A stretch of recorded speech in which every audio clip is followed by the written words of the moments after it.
This program we have 3 classes dedicated to logic and smart hacks. So we'll be focusing on these 7-8 areas. Prelims, especially in polity, there are 4 style of note making that you can use. The first, even if you do a rote learning of Lakshmikant, you'll not be able to solve these questions if your conceptual clarity is not strong. What's the real purpose of you giving the test? Only the smart people can make use of smart hacks. Somehow I believe that logic is important if you are aiming to score 100. You need some qualities to use logic. How exactly you need to use PYQ? So the basic idea behind the course is learning by testing, which means that the more you test yourself, the more you are able to identify your gaps. And prelims exam per se, I would say it is the toughest of the all 3. I mean, I had a student last year, Swami Ranjan Das. He got 136 rank, and then last year he failed in prelims. And I can tell you multiple instances of many people. You know, Soham Bandare, he has always got a rank in last 3 years, failed in prelims this year. Many of them. So there have been people who have got very high ranks, and despite getting ranks, they are failing in next year prelims exam. If they write the mains exam blindly also, they will get the interview call. But prelims is something that is really tricky, and even if you have cracked the exam earlier, there have been chances that you can fail this time. Right? And secondly, the whole idea is that you get just 2 hours. See, in mains, the idea is that you have 7, 8, 9 papers. So even if you don't score well in one paper, you can compensate for that in the next exam. I mean, last year I had a student called Anuradha Suneja. She got 200 something rank. Now, she actually missed 40 marks in ethics. And she compensated that from optional. So the idea is that even if you fail in one, or you know, if you score less in one paper, you can compensate that in the other paper. But that's not the case with prelims. With the case of prelims, you have the 2 hours. And if your mind does not function well in those 2 hours, you're gone. Your whole year is gone. And there are also people who have been scoring very high marks in prelims. I mean, last year, one of my students got 137 in prelims when the cutoff was 74. 137. He finally got the rank also. So the whole idea is that there have been certain people who have been scoring 100 plus every year despite the pattern. So definitely they have developed certain hacks of cracking prelims. Now in this program, that is also the focus area, that we will try to build those hacks for you. Right? So it's not just about testing every day. It's also about that how you analyze your test and how you work on your gaps. Because just by giving test, I mean, you can find any paper from the market and you can solve it. But that's not enough.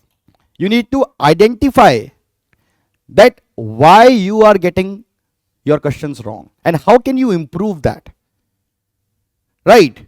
So I would also like to make an announcement, because this will also go to YouTube, that all my old students of my previous organizations, you know, I am there for you, and I am here at Sarrthi IAS. Whenever you need my help, I am always there, and I'll continue to provide you any kind of mentorship that you want or that you expect from me.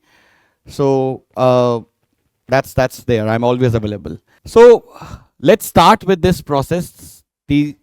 Would like to also announce that this year 230 of the students that I've mentored are giving interview. So out of that, definitely 120, 130 will get ranks. So we'll probably have a new testimonial next year. So things to be discussed today. So we'll be focusing on these 7-8 areas, because the idea is that before you start giving your test, you should start building these things. First, general trends about the polity paper, that how exactly is polity, or what are the things that we can identify from the questions that are being asked from the polity section. Second, how to do PYQ analysis with respect to polity. but this will be applicable to other subjects also. Question source analysis, like what kind of question is being asked, whether they're being asked from the Lakshmikant, whether they're being asked from the current affairs sources, or whether they are unsolvable. Most important themes in last 10 years with respect to polity. Prelims toolkit for polity, which means that how smartly, or how to read polity smartly for prelims, how to make notes for polity from the prelims perspective, and lastly, how to do effective self-evaluation after every test. So these are the 7 areas that we will be focusing upon in this session, right? So let's start. First is the general trend about the polity paper. So if we talk about polity, we are seeing the trend that we are seeing is that earlier direct questions or direct current affairs questions were asked from the polity, which means questions were asked from schemes, policies, etc. But now what we are seeing in last 7-8 years, that instead of direct questions, current affairs is linked to the static part. So that changes the nature of preparation, which means that earlier all those yearly current affairs compilations were sufficient. But now the idea is that you need to keep a track on those static parts that are in news, right? For example, this question was asked by the UPSC in 2022 about deputy speaker. So this looks like a static question. But why was this question asked? Because the post of deputy speaker has been kept vacant since 2019. So the whole idea is that, and there was a lot of articles, a lot of controversy linked to that after many years we don't have this post of deputy speaker. So it was in news. That is why UPSC had asked this question. Or let's say if we see this year, they asked this question: how many delimitation commissions have been constituted by the government of India? Now, this organization has been in news because of many things. Assam controversy, then 2026 census will happen, and then new seats will be allocated. So this was very much in news during that year. So that is why they have asked this question, right? So right now, which body is in news? So many things are in news. Governor is in news. Office of Vice President is in news, right? Office of Speaker is in news. So many offices are in news. So many organizations are in news. Now UPSC can ask questions from that. So that is actually current affairs linked to the static part, right? Secondly, so on an average, we are seeing that basically almost 17-18 questions are being asked from polity. 17 to 18 questions. Sometimes it has gone up to 24. That was in 2017. That was also called as the polity year, because almost 1/4 of the paper was asked from polity, right? And it has gone lowest to also 10. But in general, 15 to 18 questions are asked from polity every year, which is a very significant number, very significant.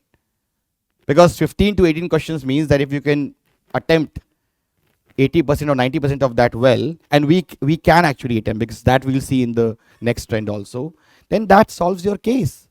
Because ultimately you need what? 50%, 45% to clear the exam. And if you prepare polity strongly, and I've seen that, that people whose polity is very strong, mostly they crack prelims.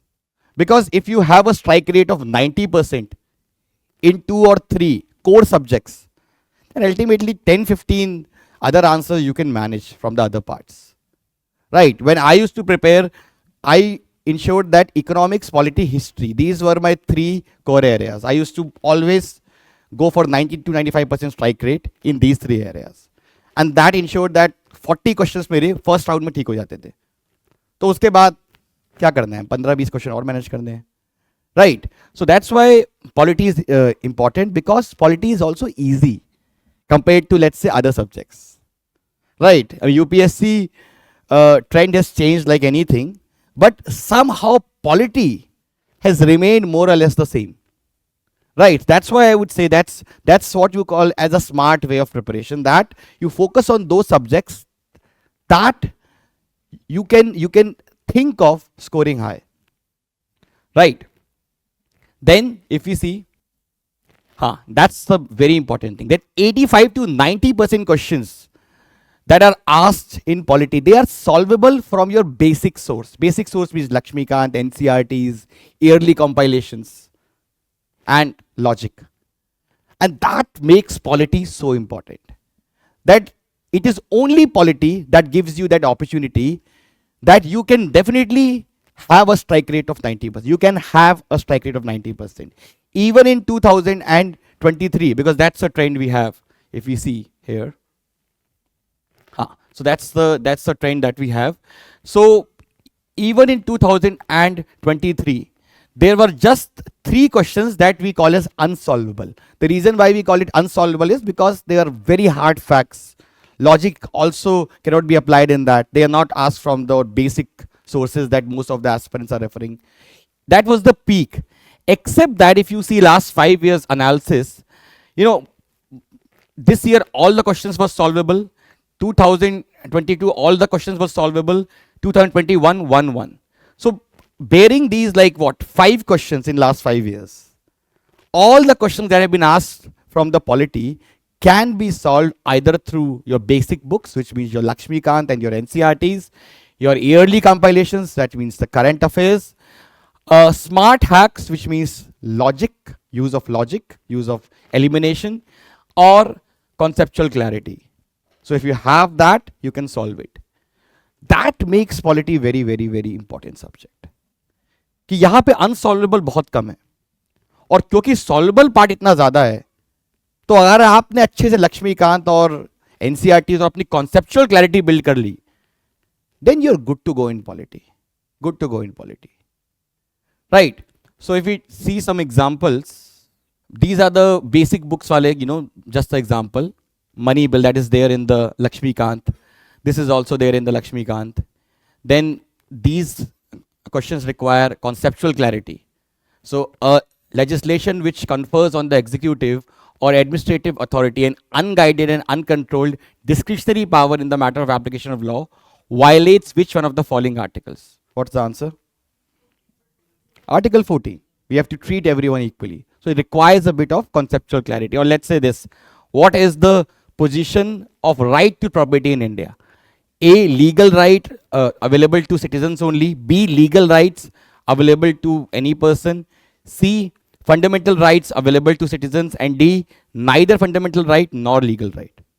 Yes. I mean, you have to think through basic critical thinking that, if somebody is investing in India, let's say if Tesla invests in India and buys a property, government cannot just take the property like anyways. It has to give him the compensation or something. It cannot just acquire the property without paying anything. So ultimately the idea is that even if you're not the citizen, that legal right is protected by the government and the constitution. So that's the case. Now, these are the questions I can call as unsolvable. These are just an example. For example, this question. It's very factual. See, there are certain people who can solve it. But when I say unsolvable, it means unsolvable for majority of aspirants. It's pure fact. Pure fact. The number of Bharat Award is to maximum of 5. Padma Award, which was instituted in 54, was suspended only once. Bharat Ratna and Padma Awards are the titles under the Article 18. So they are very, they're very factual. Similarly, if you see, this question was asked, I think this year or last year. Last year, I think it was asked. Consider the following statement in respect of national flag of India according to the flag code of India. So again, exact sizes mentioned there. Again, there are people who have solved it, but not a very easy question for an average aspirant to solve. So these are the questions I can call as unsolvable, right? And then there are certain questions that can be solved through logic. So for example, if you see this question, with reference to India, consider the following statement. Judicial custody means an accused is in the custody of concerned magistrate and such accused is locked up in police station, not in jail. Whether the statement is right or wrong, he is locked in jail. Definitely, that's the whole idea of judicial custody. So we have to closely observe this word judicial custody. During judicial custody, the police officer in charge of the case is not allowed to integrate the suspect without the approval of the court. True. Of course, that's the whole purpose of judicial custody, right? Or let's say if you see this question, it was asked this year, which of the following statement about the ethics committee in the Lok Sabha are correct? 1. Initially it was an ad hoc committee. 2. Only a member of Lok Sabha can make a complaint relating to unethical conduct of member of Lok Sabha. And 3. This committee cannot take up any matter which is sub judice. क्या होगा इसमें? Yes, because the second statement is again a very extreme statement. So once we eliminate that, we'll get the answer which is 1 and 3 only. Right. Trend 4 is again many questions in Polity are checking your conceptual clarity, especially those questions which are, let's say, talking about what is the state, what is a constitutional government, what is federalism, what is liberty. So these are the questions that are checking your conceptual clarity. So even if you do a rote learning of Lakshmikant, you will not be able to solve these questions if your conceptual clarity is not strong, right? So that is where the focus area should be. For example, this question, in the sense, what does the due process of law means? The principle of natural justice, the procedure established by law, fair application of law, equality before the law. A. Principle of natural justice, A. Similarly, factual questions are also, you have to focus on that. So they are also increasing over the years, and every year we have 2 or 3 questions that are very factual in nature. For example, as we have said, this question, how many delimitation commissions have been constituted? So the idea is that along with focusing on concept building, you have to also make note of facts, right? For example, how many people have been awarded with Bharat Ratna, right? All these things, So facts jo hain, that is also important. Which amendment talked about what, right? So the idea is that you'll have to devote your preparation to building concepts and also mugging up facts. My advice to you is that, and that I always give, that factual stuff, factual things, you should focus 1 month before the prelims exam, right? The reason being that if you remember it now, you will forget it, right? And that's also when you are attempting the test. Let's say if you are getting a question wrong because of factual error, that you're not aware with the facts, or you're not able to remember the facts. In that case, that's not a major problem, because facts are something that you can mug up in the later stage of your preparation. If you are getting question wrong because of conceptual clarity, or because you have not read about the topic, then that is something which is problematic. So that's why I'm saying factual errors are something that is not of great concern. Or let's say this question was asked about the flag and all. Some questions can be solved. This is important. So, and that's why in this program we have 3 classes dedicated to logic and smart hacks. See, the idea is that I don't claim that there have been people who are claiming that you don't study and only using your logic you can clear the exam. But definitely smart hacks, theorems, or elimination does help in some cases, right? Let's say extra 5 questions, 10 questions, and they are very important, because some let's say if you are somewhere around 80, with the help of that, if you can increase your score to 95 or 100, that definitely helps you in cracking the exam, right? So but the idea is that we should not be over dependent on that, right? Our aim should be that without the help of logic, we should be able to clear the cutoff. But this is something that is also important when you are struggling to score very high marks. It could be the last savior that you have, use of logic. And mind you, logic can only be used when you have studied well. when your basics are strong, concepts are strong. Only the smart people can make use of smart hacks. That's why the name smart hacks. So if you feel like that without studying, just by applying these logics, you can clear the paper, I think you are in a wrong notion. Then these are some examples.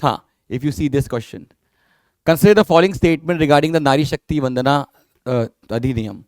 Provisions will come into effect from the 18th Lok Sabha. Is it right or wrong? Wrong. Why? Next? Yes. Next census and after next delimitation. Right?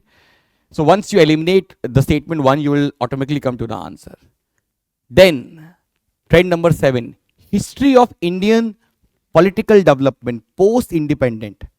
Political development is also emerging as an important topic in last few years. Every year you have 1, 2, 3 questions from this. So you need to also keep track of post 47 political developments. Right, that includes the elections, what was the result of elections, which party won how many seats, who were the leaders, right? Then more about Constituent Assembly, which committee was headed by whom, right? Then important committees and commissions that have been instituted after independence. They have asked question about Sanyal committee, they have asked question about few other committees, right? So post-independent political development, earlier it was a very ignored topic by the aspirants, that has emerged as an important topic. You don't want to lose your marks for a topic that is as easy as this, because it's just fact, right? So there is no point of ignoring this topic. For example, this year also they have asked about who was the provisional president of Constituent Assembly before Rajendra Prasad took it. Who was the? Yes, D. Sajal Singh, because he was the oldest and the most senior most, right? They had also asked this question about those political parties and who were the leaders of those political parties, right? So it's important. Similarly, Lakshmi Kant is still the most important source. That's the Bible. And 80 questions, 70 to 80% questions are still solvable if you have memorized Lakshmi Kant well. There are many sources, but this is still the key. And this is the key for UPSC also. Similarly, PYQ again is very important. Very important. PYQ is a key. Definitely, I mean, if you analyze the PYQ well, you know, that helps you a lot in improving your strike rate in polity. So how exactly you need to use PYQ? Let's discuss that now. So let's say if we have 2024 से लेके 2010 तक. Let's say you are doing it for polity. Now you have identified that there are 10 broader themes जहाँ से UPSC सवाल पूछ रहा है polity में. Let's say parliament, judiciary, let's say amendments, right? Now what you do is that you first create these broader headings. Let's say there are 10 themes you have been able to identify. Now start with, let's say, 2024. And just see, let's say under parliament, they have asked question on joint sitting. So just write the keyword here, joint sitting. Or let's say they have asked about money bill. Just ultimately write the keywords. Similarly, let's say they have asked about Gram Nyayalaya. They have asked about judicial review. So write these themes under these broader headings, right? Once you are done with 2024, go back to 2023, 22, 21. Go back till 2010, I would say. And collect these themes that, okay, under parliament, I am seeing a trend that UPSC is asking a lot of questions from money bill. 6 times they have asked questions from money bill. Now that becomes a very important theme for me. That does not mean that I will ignore the rest, but I'll give special focus on money bill. I'll, ensure that all dimensions related to money bill I have covered well. That's how you do a smart study.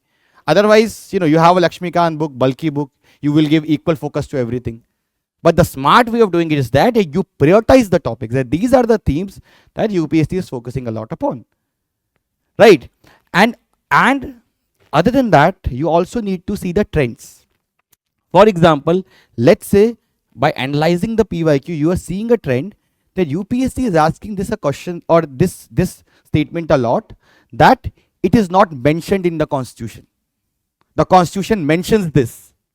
Right? Now what you will do is that when you prepare these topics, you will give special focus to that language, that whether it is mentioned in the constitution or not, whether it is just a convention, it has been passed by a law, or it has been originally mentioned in the constitution.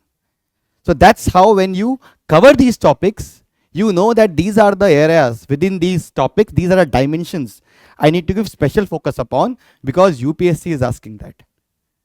Right? And other than the themes, you also need to check the statements, the options. Even for the wrong options, जो wrong options भी है ना, उनको भी also study about that, because UPSC has a habit कि जो wrong है next year उस wrong से पूछ लिया उन्होंने. It has done a lot, especially in IR, in environment. For example, if you see this question, this was asked in 2021. Which of the following have species that can establish symbiotic relationship with other organizations?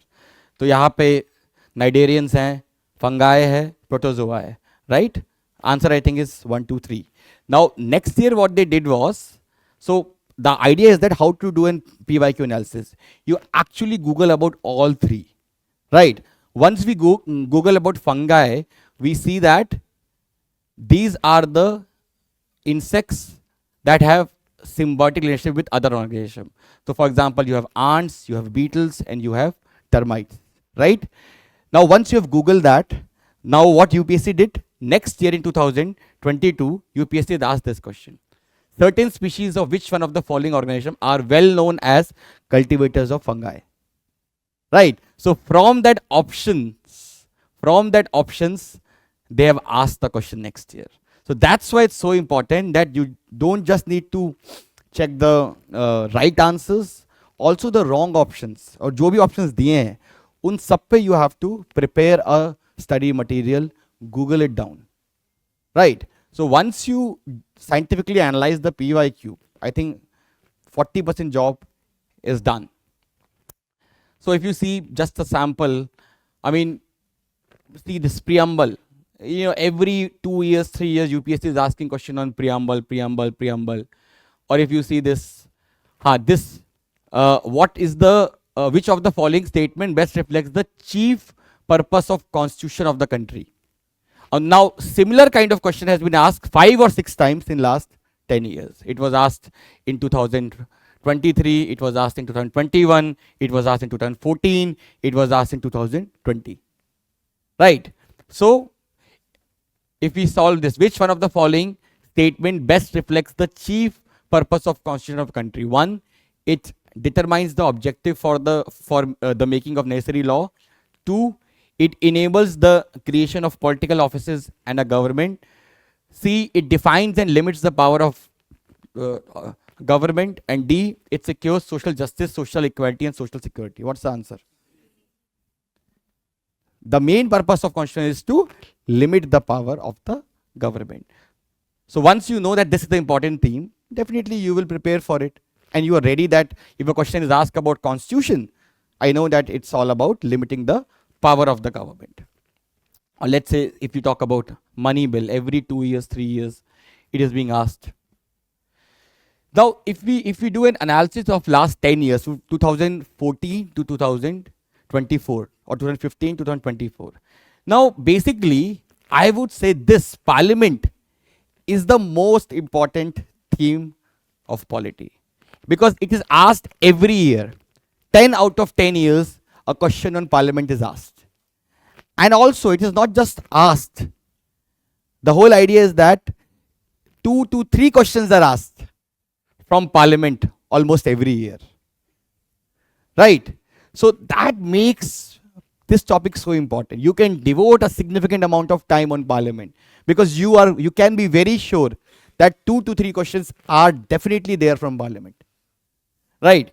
Then you have fundamental rights, DPSP, and fundamental duties. Again, a very very favorite topic of UPSC.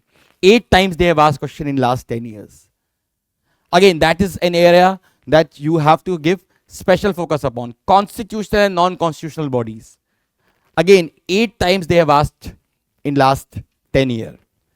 Then judiciary, again an important body, 6 times in last 10 years. Right? Then you have the local government, municipalities, panchayati raj, 6 times. Then election, again important topic. It would include elections, election commission, election process. Very important topic. 8 times in last 10 years. Constitutional amendments, 5 times. Again, I mean, the whole idea is that how many of them are there? Very few, 120 something like that. So you have to focus on that. It's not that tough. Then see, this area is low priority because citizenship and union and its territories only twice in last 10 years. So definitely you know that this is an area that I will read, but it is not as high priority as let's say parliament, as let's say other topics. Basic terminology, this is important, right? Which includes what is the federal government, what is the constitutional government. Again, they have asked this 5 times in last 10 years, which is important, which is not that, well, it means every alternative year they have asked this question. Schedule areas, again important topic, right? 5th schedule, 6th schedule is just a chapter, but from that small chapter they have asked questions 6 times in last 10 years. That increases the importance because see, understand this, parliament is a very big chapter, very very huge chapter, and the scope of asking questions from parliament is huge. But if you see this schedule area, it's a very small chapter, and 6 times they have asked. That increases the importance of this topic, that you have to give special focus, and it's also very factual, also confusing, also powers, kahan pe report dega, kahan nahi dega, right? Then this again is a very important topic: federalism, union, executive, and state government. 10 times they have asked question. Again, it's as important as parliament. Parliament and this topic are two important topics that you can be dead sure that UPSC will ask the question this year. Then political developments, as I've said, post-independent, 5 times in last 10 years. So ultimately, based on this, you have to also prepare. High priority areas, first focus, maximum revision, moderate priority after that, and then comes the low priority areas. For example, if you see some examples of, these are the questions from basics, these are the questions from amendments, these are the amendments wale questions, these are the questions from fundamental right, DPSP, fundamental duties.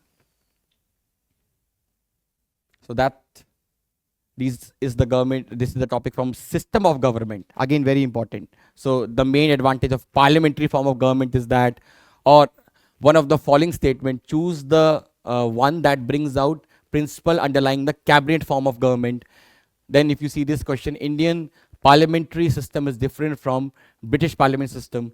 So all these questions are asked from judiciary, not that tough per se, executive, special status,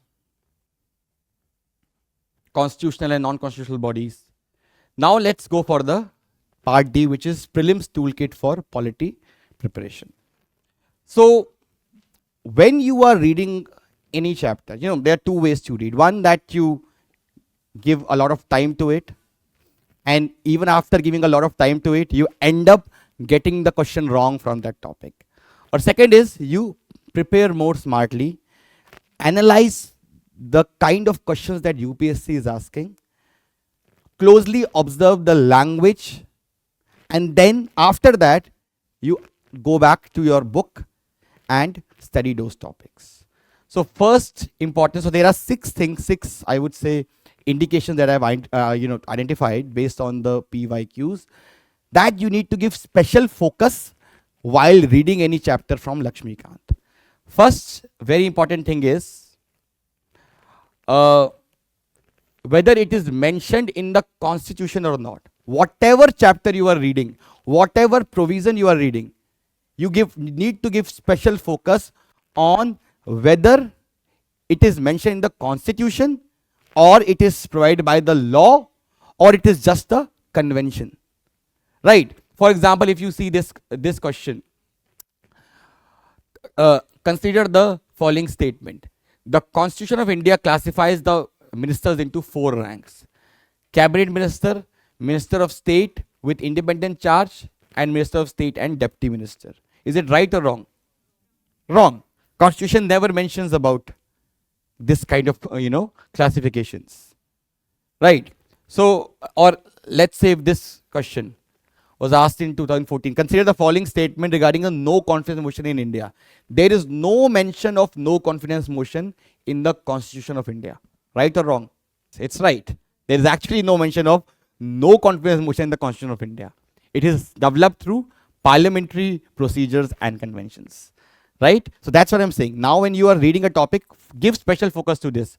Or let's say this question was asked this year only. The Supreme Court of India has held in some judgment that the reservation policy is made under the Article 16(4) of the Constitution of India would be limited by Article 335 for maintenance of efficiency of administration. Correct or incorrect? Correct. Statement 2 says Article 335 of the Constitution of India defines the term efficiency of administration. No, no. Right, because it's so subjective to define what is efficiency. Right, so this statement is wrong. Or let's say this question was asked in 2019. The parliamentary prevention of, again if you see this question, this looks like static, but this was very much in news, Office of Profit in that year. So that's why the question was asked. Now the first statement talks about exempt several posts. Second statement talks about the above mentioned act was amended 5 times. So factual, right? And then third says the term Office of Profit is well defined in the Constitution of India. It's not been defined because that's a very later thing that happened, right? So once you eliminate the 3, you are with the answer, right? Second thing that you need to look into very, very closely is when you actually read any topic, whether mandatory or optional. That's very important. Whether that provision is mandatory or that provision is optional, right? Because UPSC again uses this a lot while framing the questions. That's how they trick you. For example, with reference to Deputy Speaker, consider the following statement. As per the rule of procedure and conduct of business in Lok Sabha, the election of Deputy Speaker shall be held in as such date as the Speaker may fix. 2. There is a mandatory provision that the election of a candidate as Deputy Speaker of Lok Sabha shall be from either the principal opposition party or the ruling party. Again, mandatory provision. It's just a convention that mostly the Deputy Speaker has been from the principal ruling party. That has also not been done each time, because 2014 to 19, the Deputy Speaker was from AIA DMK, which was not the principal opposition party, right? Or if you see this thing, this was asked in 2020. The Constitution of India provides for 3 sessions of the Parliament in a year, but it is not mandatory to conduct all 3 sessions, right? There is no minimum number of days that Parliament is required to meet in a year. This statement is right or wrong? Statement 2. The only provision that we have is that 6-month gap नहीं होना चाहिए 2 sessions के बीच में, right? And this is definitely right, because there have been so many committees, including ARC, NRC, WC, that have recommended that we should have minimum number of sitting to 120 days, just like in UK. So definitely it's not there. That's why they are giving this recommendation, right? Then third thing that you have to look into is provisions linked to the part of Constitution / special article. So any provision we should clearly have this in mind that this is linked to what? DPSP, linked to, or it is linked to which fundamental right? Right to equality, right to freedom, right? For example, if you see this question, under which in the constitution of wealth violates what? So it violates what? DPSP, right? Or if you see this question, which of the following categories of fundamental right incorporated against untouchability as a form of discrimination? Right against exploitation, right to freedom, right to constitutional remedies, right to equality. Right to equality. Article 17 is part of right to equality, right? Or let's say this, in India, separation of judiciary from executive is enjoined by the preamble, DPSP, 7th schedule, or conventional practice. DPSP talks about separation of power, right? Fourth and very important thing that you have to look into, especially while covering the basics, is look for the most comprehensive definition of basics. Most comprehensive. Which means that if without this feature, the whole concept itself will fail. Right? Because mostly UPSC has this habit that charo options wo sahi honge. They all are part of that feature. But which feature is the base of that topic? Without that, it will collapse. So the most comprehensive definition you have to look into. For example, which of the following factors constitute the best safeguard of liberty in a liberal democracy? A committed judiciary, definitely if it's a committed judiciary, it will lead to end of liberty, because then state can do whatever it wants. Centralization of power, elected government, separation of power. Now all of them are actually correct, but which is the correct answer? Because that's the base. If there will be no separation of power, then it can lead to committed judiciary, it can lead to centralization of power, it can lead to government becoming dictatorial, it can do everything if there is no separation of power, if there is no check and balances, if there is no other body that is keeping a check on the other body. So that's the most comprehensive definition. Think about that, right? Or if you talk about this question, which one of the following in Indian polity is an essential feature that indicates that it is federal in character? 1. The independence of judiciary is safeguarded. 2. The union legislature has elected representatives from constituent units. C. The union cabinet can have elected representatives from regional parties. And D. The fundamental rights are enforceable by court. Why A? It is the judge between the center and the states, right? So that's why, this is, if this falls, then other three will also fall, right? Or if you talk about this, as we have already said, chief purpose of constitution. So all of it is correct, but ultimately this C is the most comprehensive definition, because when the main purpose is that the powers of the government are limited. Then the fifth thing that you have to look into while reading any topic is, first, whether that body is constitutional, statutory, or executive. Second, submission of report. Submitting it to where? Governor, president, home minister, prime minister, right? Then under which list? State list, concurrent list. And because many times when you are clear about that, you can use the logic to come to the conclusion. And we'll explain that through an example of a question asked this year. Then appointment and removal. Who appoints, who remove? Very important thing. Very important thing. Right? Because UPSC plays a lot with that. For example, this question was asked this year with reference to home guards. Consider the following statement. Home guards are raised under the Home Guard Act and rules of central government. It is right or wrong? Why it is wrong? Because police and law and order is the state subject. So any organization that works at the state level, Home Guard works at the state level. Many of the state PCS have that vacancy. this commandant, home guards, right? They work along with the police. So since it's raised by the state government and law and order, police is a state subject, definitely it's wrong.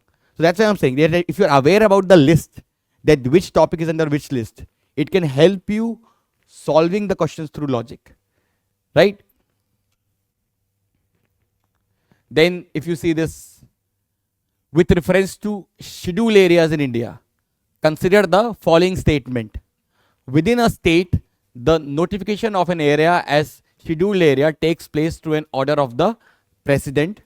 2. The largest administrative unit forming the scheduled area is the district and the lowest is the cluster of villages in the block. And C. The chief minister of the concerned states are required to submit annual report to Union Home Ministry on the administration of scheduled area. This is right or wrong? Why? To president, right? Governor to president. Or if we talk about this question was asked last year, consider the following organization bodies in India: the National Commission for Backward Class, the National Human Rights Commission, the National Law Commission, and the National Consumer Dispute Resolution Commission. So how many of them are constitutional bodies? कौन सी है? NCBC. Other than that, all of them are what? Statutory body. Then sixth and very important thing is non-agenda of the institution. That's important. We focus only on the agenda of the institution. Okay, this, let's say Attorney General, this XYZ things. But what is the thing that he does not do? Right? If you're talking about any organization, what are the things that is outside the purview of that organization? That is also where UPSC can trick you. So along with focusing on the agenda of the government, also closely see, analyze and observe the non-agenda of the body, institution, or any wing. ठीक है ना? So these are the things that you need to focus upon while reading Lakshmikant. Right? Then how to make short notes for Polity Prelims. Now definitely you will get notes from our side, you'll get notes, but along with that I would recommend, that's my recommendation, that somehow crisp notes, your own personal notes, whichever source you are using, is an important part of your preparation. Is a very important part of your preparation. So ultimately, if we talk about prelims, especially in polity, there are 4 style of note making that you can use, right? The first is the tabular. Second is trivial facts based. You can use all of it depending on the chapter that you are dealing with. One-liner and PYQ based, right? So for example, for all these comparison wali topics, governor, president, right? Constitutional bodies, non-constitutional bodies, right? For all these, you can use tabular way to make notes. और जो dimensions आपके आएंगे, the dimensions will come from analyzing the PYQ. That on which dimensions they have asked the question, right? So that will reflect your this वाला part. जितने let's say 8 dimensions पे UPSC ने पूछा है from constitutional and non-constitutional bodies. So these 8 dimensions will be there in the first block, followed by the constitutional bodies, followed by the statutory bodies, followed by the executive bodies, followed by the other bodies that are in news. For all these body wala part, for all the comparison wala part, you can use table approach while making notes. Then trivial facts based. So for example, let's say if we are dealing with devices of parliamentary proceedings. So these are the some facts that are there, that because the idea is that somehow when you read a topic, you remember the facts, but you somehow ignore or forget the trivial facts. UPSC की habit है कि उन facts पे ही वो ज़्यादा पूछेगा. So for example, first hour is a question hour. It is not 0 hour. 0 hour is not the first hour. Or let's say 0 hour is an Indian innovation, and it is not mentioned in the rule of procedure. That's a trivial fact, right? On the other hand, calling attention motion is mentioned in the rules of procedure. So 0 hour is not mentioned anywhere, and calling attention motion is mentioned in the rule of. So that's a trivial fact, right? So all these trivial fact is there. Now, for example, uh, this is there. Amendment to motion in Rajya Sabha is an embarrassment to government, right? But if it happens in Lok Sabha, that leads to defeat of the government, right? So these are trivial facts that you can note down in your paper, or probably if you're doing it digitally, and then just before the pre-exam, go down through that, because you don't have the time to revise Lakshmikant.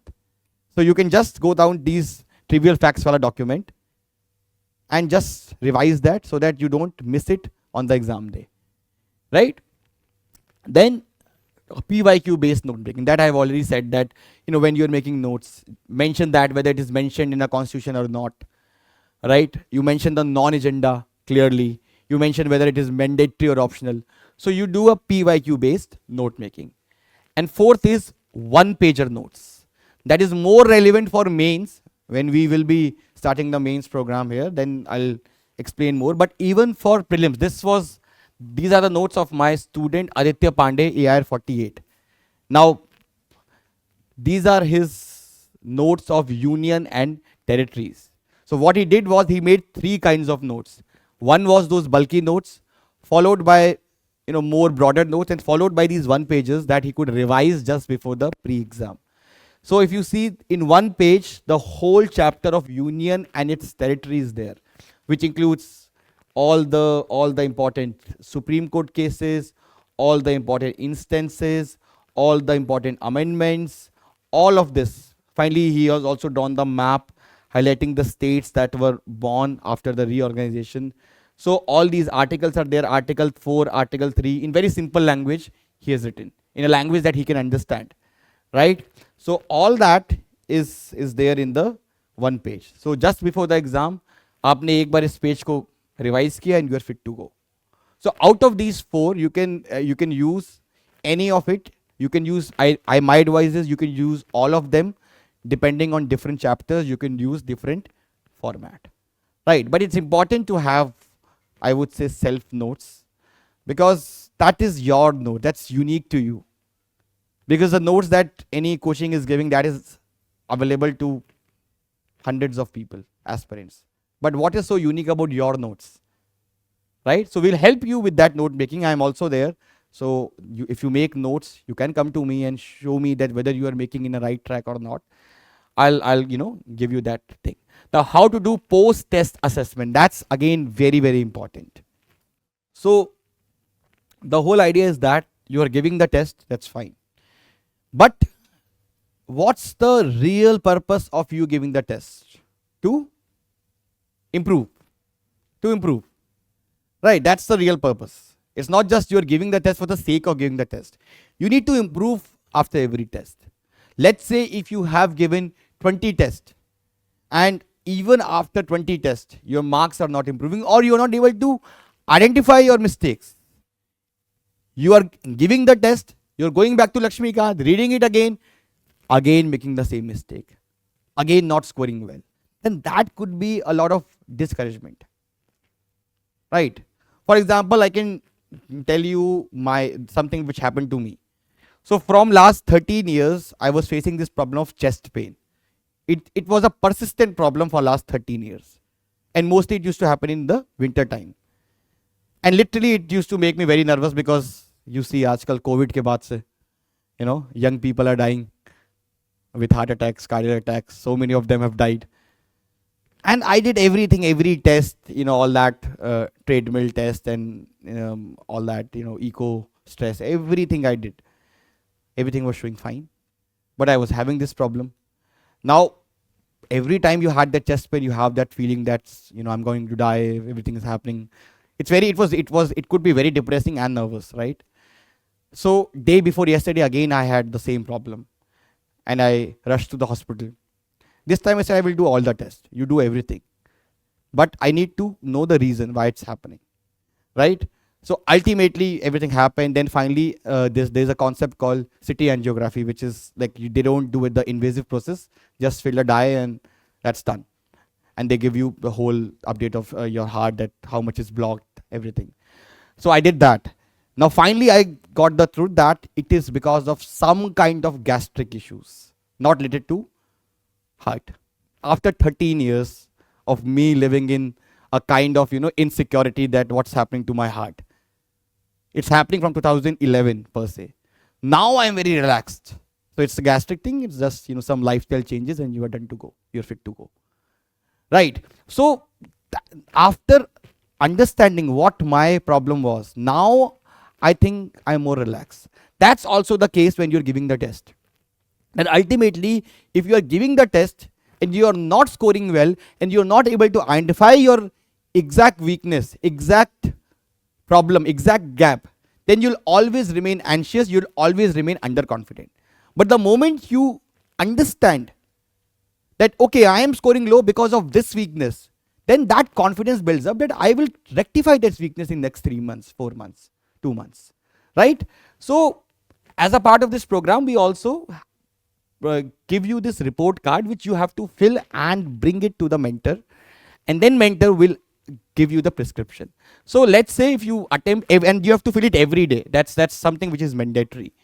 So let's say you have, let's say we start with polity, and you have got, let's say 30 questions correct, and you have got, let's say 15 questions incorrect. Now what you need to do is that you need to focus on that incorrect one. That's the main thing, because you have to reduce that, right? So we have identified your wrong questions into 6 categories. Your question will be incorrect because either because of interpretation or silly mistake gap, or because of awareness gap. I'll explain all of that so that you also have an idea that how to fix things in this bracket. Third, conceptual gap. Fourth, revision gap. Fifth, factual gap. And sixth, guesswork or intuition gap, right?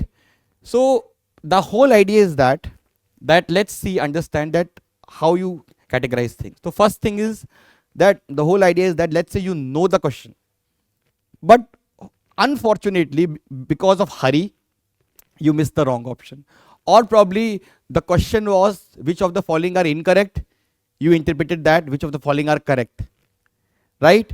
Or let's say somehow you did not think it that much, you became so excited after seeing it because you know about it, you marked it option C when the option was option A. So these are the interpretation and silly mistake gap. Second is the awareness gap. So awareness gap means, let's say this question was asked last year by the UPSC. Statement 1, marsupials are not naturally found in India. Statement 2, marsupials can thrive only in montane grasslands with no predators. Now, many of the aspirants never heard about this topic. So within the awareness gap also, there are 2 categories. Category 1 is, let's say you have a question from a topic which is outside of the basic books, and you know that majority of the aspirants isko solve nahi kiye honge, right? Then it is not a matter of concern because you know that everybody is not able to solve it. Fine, it's fine. Second category could be that it is actually, it was there in the books, it was there in the newspaper, but somehow you were not aware of it. Your friends are aware of it, other serious aspirants are aware of it, but you are not aware of it. Then that is problematic, right? So ultimately you can basically, the idea is that you can write that 1A or 1B based on that. So this is the awareness gap, right? Third is the factual gap, that ultimately you're not aware about the fact. It's very factual. For example, this question was asked by the UPSC. Jhelum river passes through Wooler Lake. Krishna river directly feeds Koluru Lake. Meandering of Gandak river formed Kanwar lakes. Or let's say if the question is asked about any data, or let's say the question is asked about any historical fact, right? Or let's say this question was asked. Consider the following: demographic performance, forest and ecology, governance reforms, stable government, tax and fiscal efforts. So for the horizontal tax division, 15th Finance Commission use how many of the above as criteria other than population, area and income? So probably you are not aware about the fact. You have not revised it. Right? So that is the factual gap. Again, factual gap is not something that you have to worry upon, because that's something which can be solved with more reading, with more revision. Right? Then you have the conceptual gap. Now this is important, because if your question is wrong because your concepts are not clear, then that's a serious problem. Right? So basically that's also one thing, that it raises from cancer to common cold. Right? So factual gap could be probably, or silly mistake gap could be, I would say, common cold or fever, but this is a cancer. Because if you're conceptual, if you're getting a question wrong because somehow your concepts are weak, then you will require special focus to first upon build your concepts. Right? For example, if you see this question, which of the following is likely to have the most inflationary in its effect? Right? Repayment of public debt, borrowing from public to finance a budget deficit, borrowing from bank to balance a budget deficit, creation of new money. D. Yes. So conceptual clarity needs to be there. Or for example, this the minds of makers is reflected in which of the following. So this is just an example. Kahan pe hai? Preamble. Right? So conceptual, if you're getting a question wrong because your concepts are not strong, then that is a very, very wrong signal. Then revision gap. Now let's say you have heard the topic, you have studied about the topic, but you are not able to recollect that on time. It mostly happens in history, polity, right? That ultimately you know about this, you know about that battle, or you know about that bill, or you know about that satyagraha, but just because you have revised history 4 months back, you're not able to recollect that. That's why you got it wrong. That is the revision gap. Again, that is not a very problematic thing, because again, with more revision, you will be able to solve it. Right? So, for example, to uphold and protect the sovereignty, unity and integrity of India is a provision made in the D. Yes. So you can get confused between DPSP and fundamental duties. That's why I'm saying that's because of revision. You have not revised the concept, you can get confused. Right? And last is the, and then interpretation silly mistake, and last is the intuition and guesswork gap. So ultimately, for example, this question was asked by the UPSC. Some mushrooms have medicinal properties. Some mushrooms have psychoactive properties. Some mushrooms have insecticidal properties. Some mushrooms have these. So ultimately the idea is that because some is there, which means that it is possible. There is a probability. And you cannot deny that. Even the science, ultimately there is not unlimited research. So definitely using that logic, you can say that all 4 will be the answer.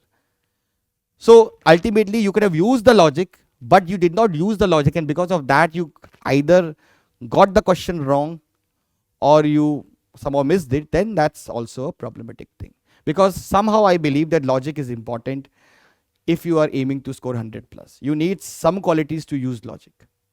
Right? So based on these gaps, you will fill your report cards and you will go to your mentor once every month, and that's how you will be able to see that, let's say after 1 month, after talking to the mentor and getting the prescription, you are only, or you are improving with, let's say, factual gap, but somehow your conceptual gap is still there. Let's say next month your focus area will be on solving that conceptual gap. So that is how scientifically you will understand your mistakes, and scientifically you will work on those mistakes. Right? So this is from my side. Now I will be there with you every day. Whenever you are giving the test, I'll be there, and I will be focusing on live MCQ. So I'll give you time and you have to solve it within that prescribed time. After that, we'll have a brief discussion on the test, and that's how we'll do. Right? See, the whole idea is that I will give, me and my team will give 100% to you. The whole idea is that you should also give your 100%, because without your seriousness, this program has no value. It is you who have to show that dedication. And if you show your dedication, you are in the right hands. And I'm guaranteeing you that success will be there. Okay?